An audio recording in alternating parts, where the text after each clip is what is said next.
Good evening, morning, afternoon, whenever you're watching this video. I am Damien of the Virtual Pub Project, but you probably already knew that.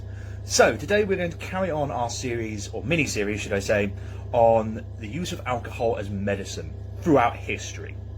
And we're going to do something that we've technically already touched upon before. We have done another video on this, but I thought I'd do a more up-to-date version of the video as we are doing this little mini-series on ways alcohol has been used to help fight illness and disease in history. That's the history of grog and the gimlet. Now, just to quickly re-summarise, one, of course, you can go check out the other video where I look into this more detail, but the gimlet, fresh water, gin, specifically Plymouth gin. It has to be Plymouth gin. If you go into a cocktail bar and ask for a gimlet and they give you any other gin except Plymouth gin, it is not a gimlet, send it back. And grog, same thing, rum, fresh water and lime juice. Why was it done like this? It's because they had a chap who wore an old grog coat. They named it after him, and it was his way of getting people to drink their lime juice ration, because this prevented something called scurvy. Now, scurvy is quite a horrendous, debilitating illness that during the 17th century a lot of sailors were suffering from. Now, we in the modern days can jump on a boat and be pretty much anywhere around the world within a day or two. The speed of a boat is pretty impressive, you know. At worst case, it's a couple of days. But back then, they're relying on the wind. They have these beautiful sloop-type ships, and they take a lot of time. You're at the mercy of the wind, and actually a voyage across the channel could take weeks. And as a result, you have to rely on what you can take with you. Now, no refrigeration, there's no sort of way of keeping these things fresh other than drying it out and salting it. So the diets these people were on were generally tack, which is an incredibly hard bread, and dried fish, salted fish, dry meats, and things like that. And everyone would have the same regardless. There are some great stories. If you're ever a fan of the Sharpe series, Sharpe's Trafalgar is a fantastic one where he's on a ship, and they talk quite a lot about the food that was available. If you didn't catch it from the sea, it was generally salted meats and beefs and things like that, and they have something called a wagyu, which is like an OT porridgey type thing. They put meats and stuff in, and it's all that basically things they know are going to be able to be preserved for weeks, maybe even months if the wind isn't with them. Now, this came across a serious issue because this is actually a really poor diet, and as a result people were getting scurvy. And again, it's a horrendous, horrid illness that, you know, would debilitate you, make you really, really quite ill, and often led to death a lot of the time.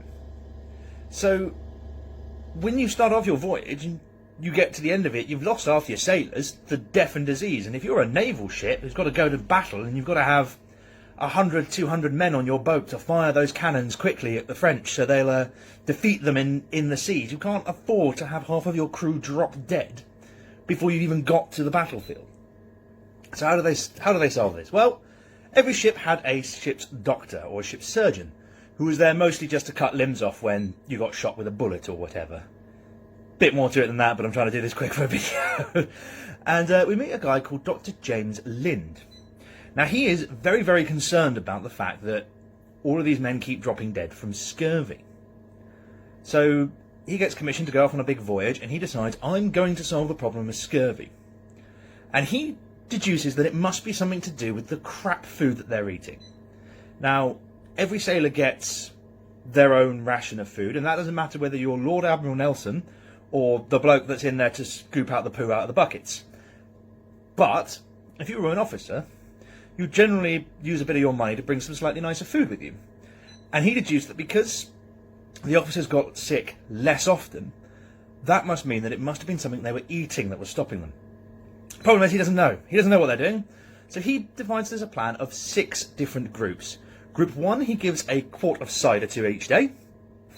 I think we should try that, just in case, you know, keep fighting it off. Second group, he gets to daily gargle with sulfuric acid. I'm not going to try that one. I'm not quite sure I want to fight off scurvy that much. Second, guys, he gives a couple spoonfuls of vinegar each day. He gets another one to drink a quarter pint of boiled seawater each day. There's one that drinks a barley and water mix, otherwise known as beer. You will see a bit about that in the next video, which I'm going to be doing about the history of beer as medicine. And then he gets another group to eat fresh fruit each day, which he uses as lemons and oranges.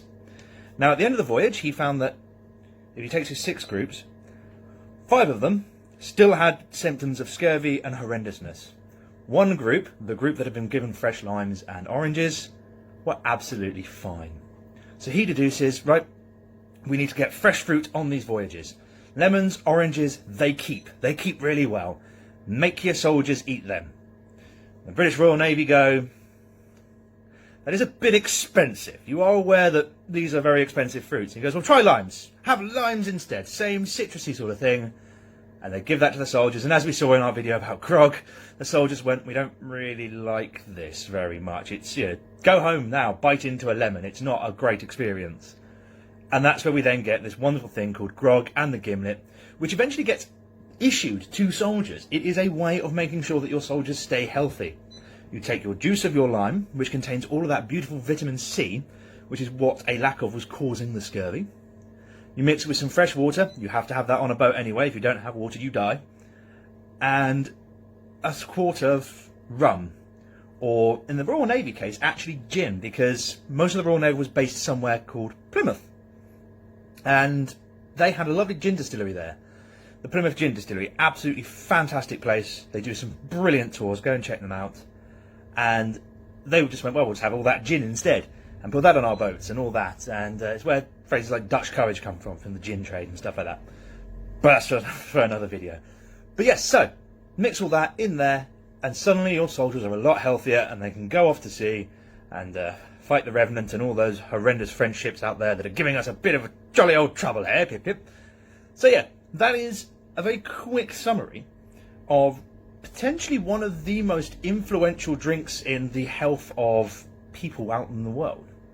The history of how we came to know that grog, which we now horrendously associate with pirates and all that, you know, drinking grog on a vessel, and the gimlet, the lesser known brother, which actually helped the Royal Navy to go off and fight most of those pirates and the French and all these people that they were doing wars with in the 17th century, how it came to be.